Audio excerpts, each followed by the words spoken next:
Hello, hello. In today's video, I want to look at a wonderful poem from early Buddhism and ask the question as to whether the proper path to enlightenment is a solitary path.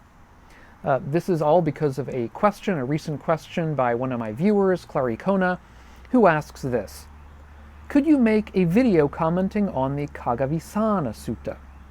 What are your views on it? I've been questioning myself the following. Is the path to enlightenment mostly solitary? If so, how are we to achieve non-self and try to view ourselves as part of the world if there's this aspect of the path of maybe needing to be reclusive and alone? Now, this Kaggavisana Sutta is a really beautiful, austere poem from the early Buddhist tradition. It's also enigmatic. There are a number of questions about it. These questions range from the relatively trivial to the quite deep. On the trivial end of things is the question of the name of the sutta, Kaggavisana. It can either be translated as the rhino, the rhinoceros, or it could be translated as the horn of the rhinoceros. And it's, depending on the translator, it'll be translated one of these two different ways. But in either case, the point of this metaphor of the rhinoceros or the rhinoceros's horn is the metaphor of solitude. It's either the solitary rhinoceros wandering alone, or it's the solitary horn, because the rhinoceros in India apparently only had one horn. Now, I think honestly that the poem is meant to be read both ways, but I think when translating it, to me it makes more sense to read it as the solitary rhinoceros. The refrain of the poem, which we'll see, is to wander alone like a rhinoceros. Now, the deeper question here, which I'll get to at the end, is about who composed this poem and why. Is this really a poem composed by the Buddha or the early Buddhist tradition, or is it pre-Buddhist? Before I get to that, and before I get to Karlee R's questions, which are quite good ones, what does the poem say? Well, it's a relatively lengthy poem. I'm obviously not going to read the whole thing here. I'll leave links to it down below in the notes. But basically, it's a relatively formulaic set of similar tropes, or verses on similar tropes. These being the idea of the difficulty of being in community, the difficulty of being with other people, and the relative superiority in the main of being solitary, living a solitary life. So, for example, we read, "As a spreading bamboo gets entangled, so does concern for partners and children. Like a bamboo shoot unimpeded, wander alone like a rhino. As a wild deer loose in the forest grazes wherever it wants, a smart person looking for freedom would wander alone like a rhino." Or another example, another couple of verses, "It's impossible for one who delights in company to experience even temporary freedom. Heeding the speech of the kinsman of the sun, wander alone like a rhino. Thinking, I have left twisted views behind, reached the sure way and gained the path, I've given rise to knowledge and need no one to guide me, wander alone like a rhino." Now, to be fair, the poem does say that if you can find a good and wise friend, it's best to accompany them and wander with them. However, if you cannot find such a person, it's best to wander alone. Indeed, the final line of the Pali version of this poem says, "They befriend you and serve you for their own sake. These days, it's hard to find friends lacking ulterior motive. Impure folk cleverly profit themselves, wander alone like a rhino." This seems like a very austere message indeed. We might even consider it somewhat cynical, I think.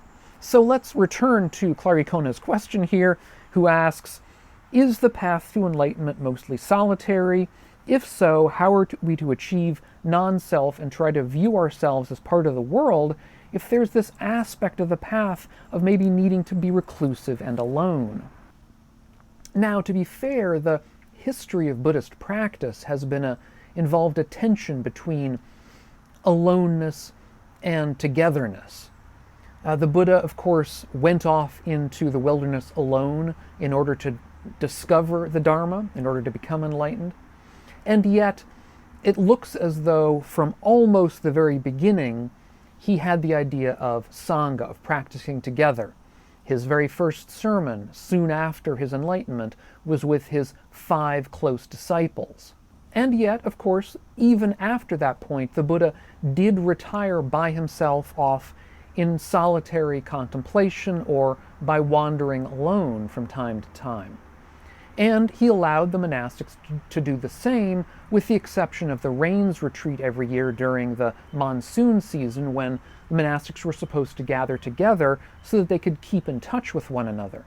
In time, I would say, this kind of tension became more acute, a tension between what we might term forest monastics and city or urban monastics. Monastics more interested in solitude and solitary contemplation, meditation, and monastics more interested in community. One of the points of the poem is, I think, that to be able to deeply understand ideas, concepts such as non-self, we need long periods of meditation and introspection. And delighting in company, in the words of the poem, delighting in company is likely to distract us from that end. Delighting in company blocks us, I think, from really understanding non-self, and it tends to make it more difficult for us to see the negative effects of clinging to others and clinging to community and clinging to different aspects of the world around us. A lot of the work of seeing through clinging has to be done, at least I think in the Buddha's understanding, has to be done in solitude, at least for a part. The pleasures of company are all too often bound up in the worldly ends of praise and fame. Those are what tend to sprout up in a more urban or a more communal environment. And those are the things I think that we have to overcome through renunciation of such ends and through being willing to take time by ourselves and be away from those kinds of temptations. In so doing, of course, we can come to see ourselves as part of the world, part of the greater world, part of this world made up of physical elements, of other beings, of other people, of other animals, of other creatures. That doesn't go away when we're in solitary contemplation. Rather, one might say, that even becomes heightened. So on to the deeper question of who composed this poem and when. Interestingly, an almost complete version of the poem was discovered in Gandhara recently, stemming from around the 1st century of the Common Era. There's a recent book by Richard Salomon, Buddhist Literature of Ancient Gandhara, that has that poem translated in it, along with, of course, a number of other sutras and so on. And I recommend the book. I'll leave a link to it down below in the notes. And indeed, there are various recensions of this poem in various of the Buddhist traditions, with differing numbers of stanzas in each. And this suggests that the poem may have been a sort of a floating poem in the early Buddhist tradition that sort of was a repository for a number of similar kinds of verses about the theme of wandering alone, the theme of solitary practice. Now, interestingly, in all of the Buddhist traditions, this poem is understood to have stemmed from a pre-Buddhist tradition. That is, that this poem was composed by Pacceka Buddhas, or Pratyeka Buddhas, that is, lone Buddhas. These are people who attained enlightenment by themselves without having learned the Dharma from anybody, and who did not teach the Dharma, and so did not found a religious or philosophical school. These would have been people before the Buddha's age. That's the idea, that this poem is pre-Buddhist and stemming from these kinds of solitary practitioners. That said, a number of different scholars and commentators have noted that some of these stanzas of this poem appear to either derive from the Buddha or from his close Sangha. Now, one example of such a stanza is one that I've already read, which says, "It's impossible for one who delights in company to experience even temporary freedom. Heeding the speech of the kinsman of the sun, wander alone like a rhino." Who is the kinsman of the sun? Well, the kinsman of the sun is one of the epithets, one of the names of the Buddha that we find in some of the early texts. Interestingly, the commentary of this sutta claims that this epithet, kinsman of the sun, referred to a prior Buddha, or I suppose lone Buddha, but I don't think many commentators and scholars appreciate that or believe that that's correct. Certainly Bhikkhu Bodhi, who was a recent scholar and translator of this poem, agrees that that's probably not correct. Kinsman of the sun here almost certainly refers to the Buddha himself. And when this stanza mentions temporary freedom, that probably means the freedom of jhana, of jhanic absorption, deep meditative absorption, in which one is temporarily freed from the 5 hindrances to meditation.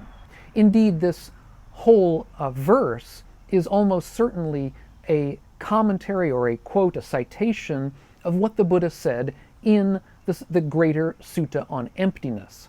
There, the Buddha had this to say: "Ananda, a mendicant doesn't shine who enjoys company in groups, who loves them and likes to enjoy them. It's quite impossible that such a mendicant will get the pleasure of renunciation, the pleasure of seclusion, the pleasure of peace, the pleasure of awakening when they want, without trouble or difficulty.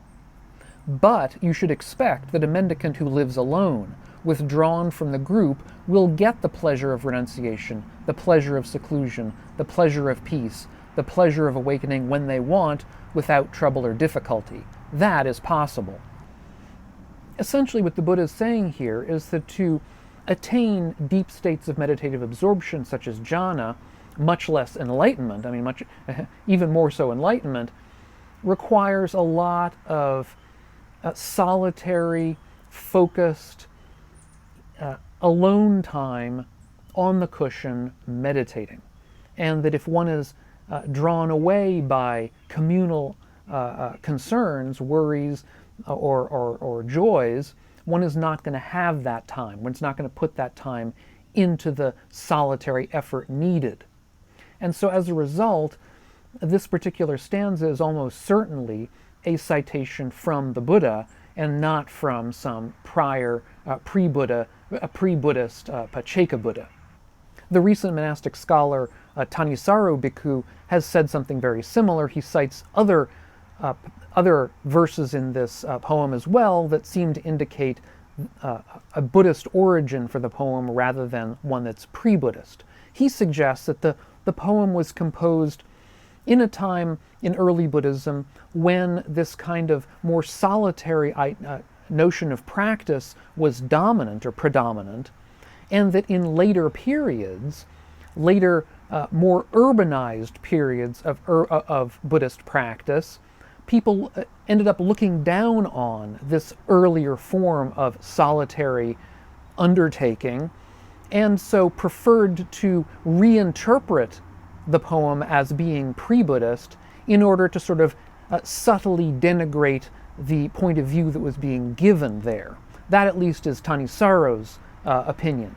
It may also be, and this I think is quite possible, that the poem is essentially a compilation of both Buddhist and pre-Buddhist stanzas on these themes. In other words, it may be that some of the parts of this poem were just sort of floating around in the pre-Buddhist community of ascetics, and that these were taken in and put together with other stanzas that had been created by Buddhist practitioners. There's of course no way to know for sure. But then the question is, does this mean that somehow the Buddha was opposed to friendship and community? And of course, nothing could be further from the truth. In my next video, I will do a discussion of some of the Buddha's ideas about such friendship and community, and I'll leave a link to that video up here on the screen when it's ready. Meanwhile, if you're getting something out of these videos of mine, consider taking a look at my Patreon page, which is linked down below and up here on the screen, and see if you want to help support the channel and the work that we're all doing here. Thanks so much, and we'll catch you on the next video, and meanwhile, all of you, be well.